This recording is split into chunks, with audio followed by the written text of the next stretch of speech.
In the wake of Sarah Everard's death and the conversation it has sparked about violence against all women and girls, Sadiq, who is currently campaigning for re-election, pledged his continued commitment to tackling this issue. When we spoke, he called systemic patriarchal violence a public health issue and said men must change.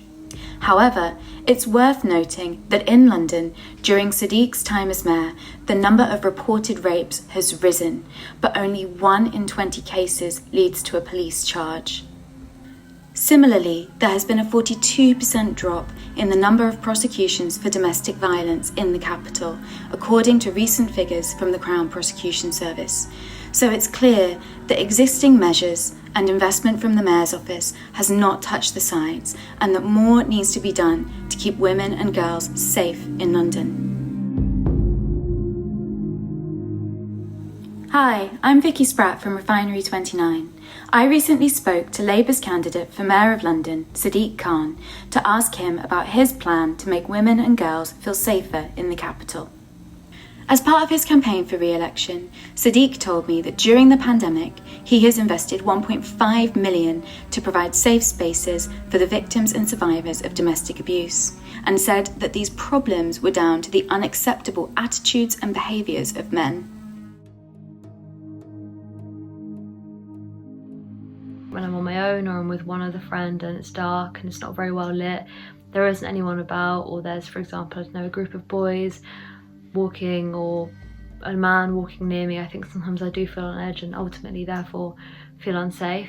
If I'm walking alone in the middle of the day in London, I feel relatively safe. But I think the moment that it turns dark, that's an entirely different story. And I think that most women living in largely populated cities would feel the same. Why is it that women and girls almost have a self-imposed curfew at night time because they don't feel safe? And he cited the behaviour of men as a key problem because it's perpetuating what he called toxic masculinity. And he also said that men standing by and doing nothing was as big a problem. There's other things that I do as a human being in relation to, making women that are near me feel comfortable, whether it's public transport, whether it's walking the streets, whether it's in a live music venue or whatever.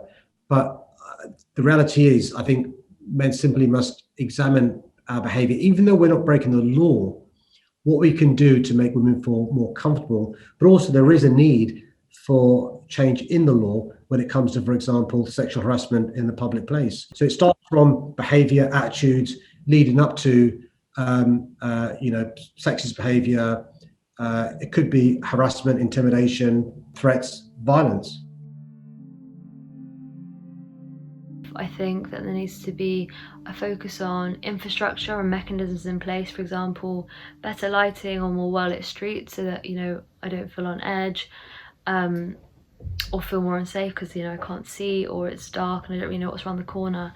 But also education. I think that young men and boys need to be educated on the issues that women face, because ultimately it is down to the behaviours of men that we feel unsafe, and therefore they should know this and know what they can do to help this.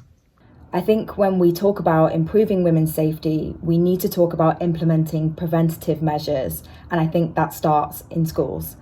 If young people can be educated about misogyny from an early age, then this can directly impact how many women experience gender-based violence in the future and for generations to come. This sounds good, but how do we actually make it happen? I put that question to Sadiq, and he said that's why he supports a bottom-up approach of better education in schools and a top-down approach of more legislation.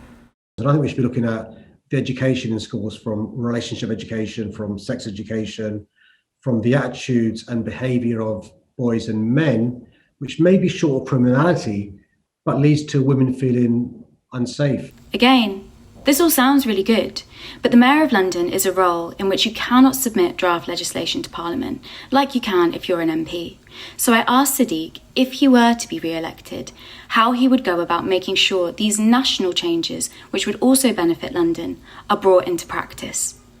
That includes me campaigning for sexual harassment in the public place to be made a criminal offence. Stella Creasy first came to see me 5 years ago and she gave me a tutorial on why misogyny should be a hate crime. I'm disappointed that the bill going through Parliament wasn't used as an opportunity to address the big concerns people have. But let's be real. In the wake of Sarah Everard's death and the heavy-handed policing of a vigil held in her memory, many women and girls say they do not feel safe around authority figures like the police. What would Sadiq say to those people? How will we restore confidence in the police? Well, I hear you. I understand that. I can't pretend that's not how people are feeling. And I think we've got to make sure that we engender a situation where they can have trust and confidence, not just in the police service, but in the criminal justice system as well. Trust in the criminal justice system is also a huge problem. In the London Rape Review, which was conducted by Claire Waxman, the woman appointed by Sadiq Khan as London's first Commissioner for Victims, it was revealed that only 6% of rape allegations lead to a trial and only 3% lead to a conviction. So, what else is Sadiq going to announce as part of his campaign for re-election? He wants to put forward measures to make it safer for women to walk out and about at night. These include safer walking and cycling routes and measures to improve lighting in public areas. The other candidates for mayor also have suggestions as to how we tackle the issue of violence against women and girls. Sean Bailey, the Conservative candidate, wants to introduce more CCTV. Sean Berry, from the Green Party, would set a zero target for murders in the capital.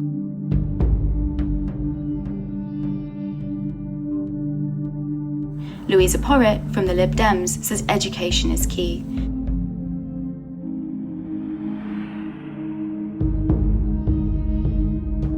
And Mandu Reid, from the Women's Equality Party, says we need a specialist unit for tackling sexual and domestic violence.